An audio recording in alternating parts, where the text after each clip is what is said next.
Drama serial मुझे प्यार हुआ था में आज की एपिसोड में माहीन साथ के कमरे में जाती है तो साथ उसे बड़े हैरान होकर देखता है। तो वो कहती है कि तुम मुझे इतना हैरान होकर क्यों देख रहे हो, मैं कोई पहली दफ़ा तो तुम्हारे कमरे में नहीं ना आई, बचपन से अब तक मैं ऐसे ही तुम्हारे कमरे में आती थी, लेकिन हाँ आज एक बात है कि मैं बिला तकल्लुफ़ होकर तुम्हारे कमरे में आई हूँ और मैं तुमसे सिर्फ अपने दिल की बात करना चाहती हूँ। मैं आज बहुत परेशान हूँ, बहुत दुखी हूँ, मैं सिर्फ अपने दिल की भड़ास निकालना चाहती हूँ, प्लीज़ मुझे अंदर आने दो, मैं तुमसे कुछ बात करना चाहती हूँ। साथ कहता है ठीक है अंदर आ जाओ। फिर वो अंदर आती है और कहती है कि मेरा दिल बहुत दुखी है, मैं बहुत रोना चाहती हूँ, मैं चाहती हूँ कि तुम कोई ऐसा जुमला कहो या कोई ऐसी बात कहो जिससे मेरे दिल का गुबार ख़त्म हो जाए, मुझे दिल को ठंड पड़ जाए, क्योंकि मैं बड़ा परेशान हूँ। मैं नहीं सोच सकती कि वो मेरे साथ ऐसा कर सकता है, उसने मैं ऐसा क्यों किया मुझे समझ नहीं आता। तुम कुछ आज ऐसा कहो कि मैं उसको बिल्कुल हमेशा के लिए भूल ही जाऊँ। रेहान की बीवी के पास उसकी बहन आती है और कहती है कि मुझे यकीन ही नहीं आ रहा कि मेरा भाई इस दुनिया में अब नहीं रहा। वो पिछले दिनों मुझे फ़ोन करके गिला कर रहे थे कि इस्लामाबाद इतना भी दूर नहीं है कि तुम मुझसे मिलने ना आओ। मुझे यकीन नहीं आता मेरा भाई कैसे मुझे छोड़ कर चला गया। उसने तो मेरी सारी ज़िंदगी में साथ रहना था, हमेशा मेरा साथ देना था, लेकिन वो दुनिया से चला गया है। मैं क्या करूँ, मैं जितना रोती हूँ मेरा दिल को करार नहीं आ रहा। उसकी बीवी कहती है कि अल्लाह ताला को यही मंजूर था, हम क्या कर सकते हैं।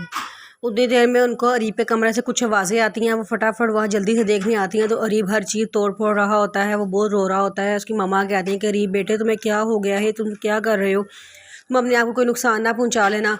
अरीब कहता है कि मम्मा मेरा ऑलरेडी इतना बड़ा नुकसान हो गया है, मेरी माहीन मुझे नहीं मिली है, मेरा बाप मुझसे छिन गया है, मैं अंदर से टूट फूट चुका हूँ, मैं बिल्कुल भी अब ज़िंदा नहीं रहना चाहता, मैं मर जाना चाहता हूँ। उसकी मम्मा कहती हैं कि बेटे तुम्हें क्या हो गया, तुम कैसी बातें कर रहे हो।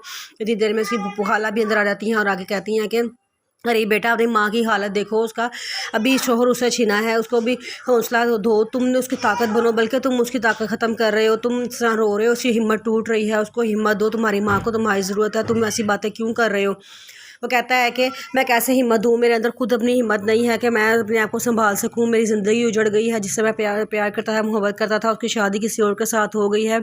मेरा बाप जिसे मैं अपनी ज़िंदगी से रहना चाहता था वो मुझे छोड़ के दुनिया से चला गया है, मैं कैसे हौसला करूँ। उसकी खाला उसे बहुत समझाती हैं, काफ़ी देर समझाने के बाद उसको थोड़ी समझ आती है, वो खामोश होकर बैठ जाता है।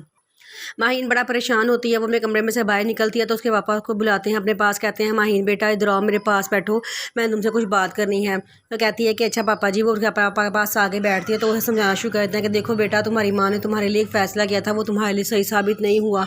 मैं जानता हूँ माँ बाप अपने बच्चों के जो फ़ैसला करते हैं वो हमेशा बहुत अच्छा होता है, लेकिन मैंने तुम्हारे बाप में जो तुम्हारे लिए फ़ैसला किया है ज़िंदगी के एक मोड़ पर, तुम्हें जाके ज़रूर यकीन आएगा कि वो फ़ैसला कभी गलत नहीं था, साथ तुम्हारे लिए एक बेहतरीन चॉइस था, है और हमेशा रहेगा। तुम उसे दिल से कबूल कर लो बेटा, तुम्हारी हमारी हम सब की भलाई इसी में ही है कि तुम साथ को कबूल कर लो।